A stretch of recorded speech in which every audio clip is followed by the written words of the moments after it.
I also grew up like Jared, where it was like a very strict household, except we responded in very different ways. But it was a very, very strict household, and I wasn't allowed to make my own choices.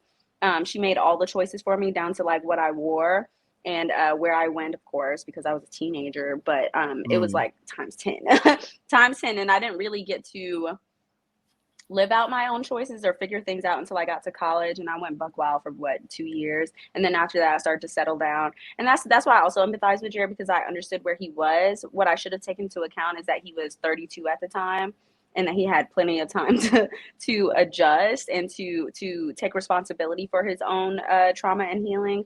But whatever, that's neither here nor there. I just like, yeah, so I think I never really learned to completely trust my intuition, and That's real. I had really just gotten to a point, I think, during quarantine, really, where I confronted myself quite a bit, and I had to be honest about like where I was, and the things that I had been through and how they affected me, and that's really where I started my journey. So you really caught me.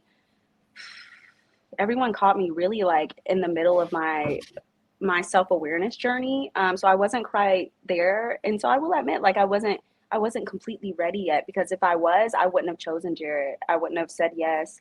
But I wasn't ready. I just wasn't ready. And neither was he, clearly. But you live and you learn, man. No, I mean, listen, and that's a real thing, because whenever I talk to people that